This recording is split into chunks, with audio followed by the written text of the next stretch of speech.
അധ്യായം 18. പുരോഹിത ഗോത്രമായ ലേവിക്ക് ഇസ്രായേലിന്റെ മറ്റ് ഗോത്രങ്ങളെപ്പോലെ ഓഹരിയും അവകാശവും ഉണ്ടായിരിക്കുകയില്ല. കർത്താവിന്റെ ദഹനബലികളും അവിടുത്തെ അവകാശങ്ങളുമായിരിക്കും അവരുടെ ഓഹരി. സഹോദരന്മാർക്കിടയിൽ അവർക്ക് ഓഹരി ഉണ്ടായിരിക്കുകയില്ല. കർത്താവ് അരുളി ചെയ്തിട്ടുള്ളതുപോലെ അവിടുന്നായിരിക്കും അവരുടെ ഓഹരി. ബലിയർപ്പിക്കുന്ന ജനത്തിൽ നിന്ന് പുരോഹിതന്മാർക്കുള്ള വിഹിതം ഇതായിരിക്കും: ബലി കഴിക്കുന്ന കാളയുടെയും ആടിന്റെയും കൈക്കുറകുകൾ, കവിൾത്തടങ്ങൾ, ഉദരഭാഗം ഇവ പുരോഹിതന് നൽകണം. ധാന്യം, വീഞ്ഞ്, എണ്ണ ഇവയുടെ ആദ്യഫലവും ആടുകളിൽ നിന്ന് ആദ്യം കത്രിച്ചെടുക്കുന്ന രോമവും അവന് കൊടുക്കണം.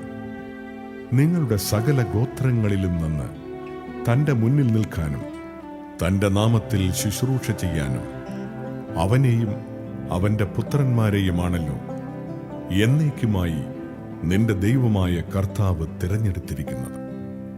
ഇസ്രായേൽ പട്ടണങ്ങളിൽ എവിടെയെങ്കിലും താമസിക്കുന്ന ഒരു ലേവ്യൻ കർത്താവ് തിരഞ്ഞെടുക്കുന്ന സ്ഥലത്തു വരാൻ ആഗ്രഹിക്കുകയാണെങ്കിൽ വന്നുകൊള്ളട്ടെ. കർത്താവിന്റെ സന്നിധിയിൽ ശുശ്രൂഷ ചെയ്യാനായി നിൽക്കുന്ന സഹോദര ലേവ്യരെ പോലെ അവനും നിന്റെ ദൈവമായ കർത്താവിന്റെ നാമത്തിൽ ശുശ്രൂഷ ചെയ്യാം. പിതൃസമ്പത്ത് വിറ്റുകിട്ടുന്ന തുകയ്ക്ക് പുറമെ ഭക്ഷണത്തിൽ മറ്റ് ലേവ്യരോടൊപ്പം തുല്യമായ ഓഹരി അവനുണ്ടായിരിക്കും. നിന്റെ ദൈവമായ കർത്താവ് തരുന്ന ദേശത്ത് നീ വരുമ്പോൾ ആ ദേശത്തെ ദുരാചാരങ്ങൾ അനുകരിക്കരുത്. മകനെയോ മകളെയോ ഹോമിക്കുന്നവൻ, പ്രാശ്നികൻ, ലക്ഷണം പറയുന്നവൻ, ആഭിചാരക്കാരൻ, മന്ത്രവാദി, വെളിച്ചപ്പാട്, ക്ഷുദ്രക്കാരൻ, മൃതസന്ദേശ വിദ്യക്കാരൻ എന്നിവരാരും നിങ്ങൾക്കിടയിൽ ഉണ്ടായിരിക്കരുത്. ഇത്തരക്കാർ കർത്താവിന് നിന്ദ്യരാണ്. അവരുടെ ഈ മ്ലേച്ഛ പ്രവൃത്തികൾ നിമിത്തമാണ് അവിടുന്ന് അവരെ നിങ്ങളുടെ മുൻപിൽ നിന്ന് നിഷ്കാസനം ചെയ്യുന്നത്. നിന്റെ ദൈവമായ കർത്താവിന്റെ മുൻപിൽ നീ കുറ്റമറ്റവനായിരിക്കണം. നീ കീഴടക്കാൻ പോകുന്ന ജനതകൾ ജ്യോത്സ്യരെയും പ്രാശനികരെയും ശ്രവിച്ചിരുന്നു. എന്നാൽ നിന്റെ ദൈവമായ കർത്താവ് നിന്നെ അതിനനുവദിച്ചിട്ടില്ല.